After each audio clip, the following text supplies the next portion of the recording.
सेवक मंडळ नागपूर पिंपरीच्या वतीने बाबाच्या आदेशाप्रमाणे आज चंदोळे या गावी नंदकिशोरजी भट यांच्या निवासस्थानी नवे हवन कार्य संपन्न होऊन भगवंत गुणाच्या चर्चावतीला सुरुवात आहे। या चर्चावतीमध्ये सृष्टीचे निर्माता जगाचे विधाता भगवान बाबा हनुमानजी उपस्थित आहे। भगवान रामाचा प्रणाम आहे। मानव धर्माचे संस्थापक महान त्यागी बाबा जमदेवजी उपस्थित आहे। बाबांना माझा प्रणाम आहे। आपल्या बाबांना वेळोवेळी सहकार्य करणाऱ्या मातोश्री वाराणसी मोठ्या आईना माझा प्रणाम आहे। सेवक सेविका बालक बालिका यांना सुद्धा माझा इच्छा नमस्कार।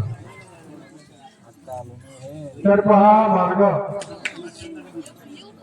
खूप सुंदर आहे।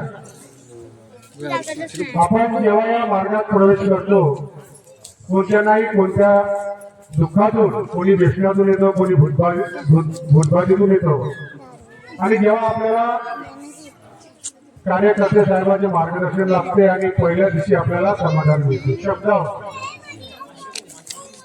पण आपण मार्गात राहून सुद्धा आपल्याला विश्वास नाही या जागृत शक्तीचा अनुभव आहे।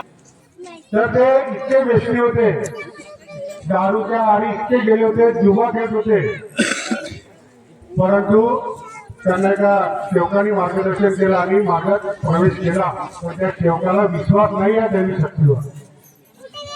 त्यांनी काय म्हटलं सकाळच्या विनंतीत की भगवंता मला असा काही चमत्कार द्यावा की मी तुमच्या या मार्गावर विश्वास ठेवला पाहिजे। आणि तो सेवक मिरची विकण्याचा धंदा करायचा लाल मिरची वाढलेली गावोगावी जाऊन मिरची विकायचा आणि विनंती केली सकाळी की भगवंता मला असा चमत्कार द्यावा की मी या मार्गावर विश्वास ठेवला पाहिजे। आणि निघला घरून आणि तिकडे जंगल भरपूर आहे आटापूर बालापूर तरोडी घरून निघला बाईकला जंगलातून रस्ता आणि रस्त्यात त्याला म्हणजे वाद आढळला। तसा तो बाईकवरून खालून उतरला साईडला गाडी लावली आणि बसला घाबरल्यासारखा बाबा आता वाचव आता घाबरला घाबरला मी तो गाडी खालून बसून जायला मागव आणि जेव्हा तो घुसते तेव्हा तो वाद गायब राहतो। म्हणजे पहा आपण मार्गात येतो तरी आपल्याला दैवी शक्तीचा अनुभव आहे पण विश्वास नाही। आमच्या गावात एक नववाहन होतं एका मार्गदर्शकाने मार्गदर्शन केलं बाबाच्या हयातीतलं की जंगल राहून होतं म्हणजे तिथं आणि आचार्याच्या गलतीमुळं मिठाच्या जागी निर्मा टाकण्यात आला भाजी। हे मार्गदर्शन माझ्या गावात केलंय का मार्गदर्शकाने। तर शेवट मध्ये हुशार 12 महिने 15 महिने कच्चीत राहते व तो मागावता कच्चीतला शेवक बाजार आमच्या गावात बाजार चौक आहे सकाळी 5-50 जण त्या बाजार जवळ राहतात। घरी जे आपल्याला का इकडं बाजार जवळ 2-3 गप ते आपल्याशिवाय त्याचे पोट भरत नाही। तर हे चौकात तो एक 12 वर्ष झाले 15 वर्ष झाले अजून त्याने पक्कीचे कार्य घेतले नाही पण अनुभव भरपूरच आला।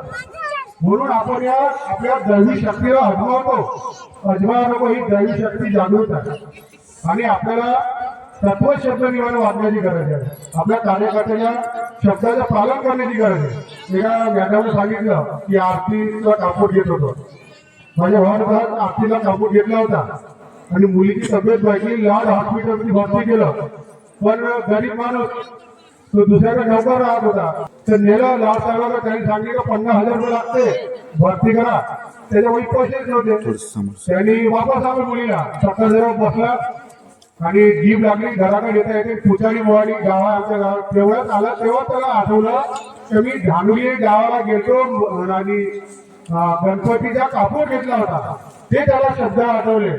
आणि जेव्हा आमचे मार्गदर्शक होते तेव्हा आम्ही असं केलं होतं गणपतीमध्ये गेलो आणि कापूर घेतला म्हणून हे दुःख निर्माण झालं। तर काकाने सांगत घ्या तू एका दहा 3 क्षमा माग आणि कार्यकर आणि पहा कार्यकर्ते शब्दावर त्या मुलीला आराम लागला आणि 50,000 रुपये वाचले.